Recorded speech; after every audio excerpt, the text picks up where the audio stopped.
Sebagai upaya mewujudkan keuangan desa yang akuntabel, KPPN Pacitan menggelar kegiatan diskusi budaya anti korupsi bersama kepala desa. Meskipun sampai saat ini kasus korupsi di tingkat desa masih tergolong kecil, akan tetapi antisipasi dan penanganan wajib ditingkatkan sedini mungkin.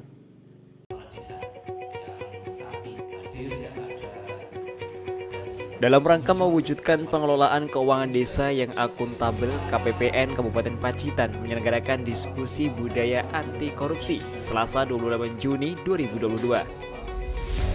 Kegiatan yang berlangsung di Aula KPPN Kabupaten Pacitan ini dibuka langsung oleh Kepala Kantor Wilayah DJPB Jawa Timur. Adapun para peserta dari 12 kepala desa perwakilan dari masing-masing kecamatan. Kepala Kantor Wilayah DJPB Jawa Timur Tauhid menuturkan, potensi korupsi keuangan publik sangat besar dan dapat terjadi dimanapun. Pemerintah desa merupakan tingkat paling bawah juga menjadi salah satu penyumbang kasus korupsi tertinggi. Meskipun sampai saat ini kasus korupsi di tingkat desa masih tergolong kecil, akan tetapi antisipasi dan penanganan wajib ditingkatkan sedini mungkin. Untuk pengawasan DJPB, sebenarnya DJPB itu nggak punya nggak punya tanggung jawab untuk mengawasi sedemikian rupa ya, karena DJPB itu tanggung jawabnya sudah menyalurkan dana saja. Nah, penyalurannya juga dari rekening kas umum ke rekening kas umum ya, ini penyalurannya. Jadi pengawasannya kita sebenarnya adalah di tingkat ini, walaupun kemudian kita juga minta kalau mau menyalurkan, mana buktinya bahwa telah disalurkan, gitu kan? Ada bukti apa? Bukti penggunaan dana desanya atau APBDes-nya, realisasinya, kemudian bukti kegiatannya. Sehingga kami juga punya data-data tentang menghimpun data-data tentang misalnya hasil-hasil dari pengelolaan desa. Kalau rekan-rekan media tahu Pak Presiden mengatakan bahwa dengan dana desa yang telah disalurkan selama 8 tahun atau 7 tahun terakhir itu sudah terbangun sekian ratus ribu kilometer ini, sekian ratus kilometer misalnya jembatan, itu semua dihimpun dari data kami.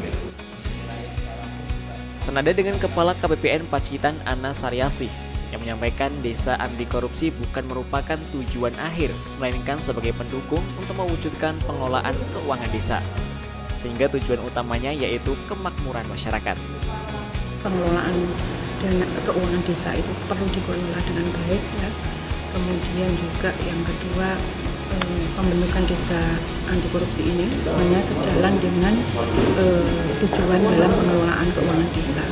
Jadi pembentukan desa anti korupsi ini menjadi hal yang sudah seharusnya diwujudkan karena ini akan mendukung pengelolaan keuangan desa yang akuntabel. Nah, dengan pengelolaan desa yang akuntabel tersebut, maka tujuan pengelolaan keuangan sendiri yaitu kemakmuran, sebesar-besar kemakmuran masyarakat itu akan diwujudkan. Jadi desa anti korupsi itu bukan tujuan akhir. Desa anti korupsi hanya pendukung metode cara untuk mendukung pengelolaan keuangan desa. Pihaknya menambahkan upaya-upaya untuk antisipasi tipikor yang dilakukan dari tingkat wilayah, yaitu memberikan penghargaan kepada kepala desa yang terpilih sebagai desa akuntabel. Pemilihan tersebut melalui berbagai macam proses seleksi sehingga terpilih desa yang perspektif. Selain itu, pengembangan diskusi di lingkup kecamatan dan desa, dan hal terpenting dalam penentu keberhasilan kepala desa yaitu kegunaan alokasi dana desa untuk pemberdayaan dan pembinaan masyarakat desa. Penyaluran dana desa di Pacitan sudah dinilai sangat bagus. Kepala Kantor Wilayah DJPB Jawa Timur berharap dengan diadakannya diskusi kali ini mampu memberikan pengetahuan kepada kepala desa, kecamatan, dan pihak-pihak terkait agar proses penerapan anti korupsi dapat berjalan dengan baik. Targetnya seluruh desa di Kabupaten Pacitan dapat memenuhi persyaratan dan kedepannya akan terus dipacu. Kegiatan ini tentu mendapatkan respon positif dari para peserta. Dengan adanya diskusi ini akan memberikan banyak manfaat bagi kepala desa selaku top manajer di desa. Kita terima kasih karena dengan adanya forum diskusi ini akan menambah wawasan dari masyarakat desa sehingga hal-hal yang sebelumnya belum tidak diketahui, keterbatasan kemampuan, keterbatasan pengetahuan, sehingga kadang korupsi atau hal yang dilakukan yang tidak sesuai aturan itu bisa, walaupun tidak sengaja tapi akhirnya bisa masuk karena ada ketidaktahuan.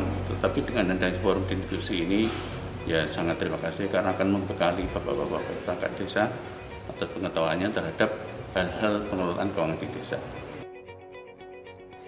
Sementara itu, Asisten 1 Pemerintahan dan Kesejahteraan Rakyat Rudi Haryanto menyampaikan, dengan adanya diskusi ini akan menambah wawasan bagi perangkat desa dalam pengelolaan keuangan. Di sisi lain, pemerintah daerah juga melakukan pembekalan kepada perangkat desa untuk meminimalisir adanya tipikor. Kalau masalah korupsi kan ini dengan digelontornya dana desa yang cukup banyak sekali, dan APBDes mungkin juga desa itu mungkin juga terkesan terlalu banyak ya. Langkah-langkah untuk anti korupsi terus terang yang pertama kita mengacu pada regulasi yang ada. Okay?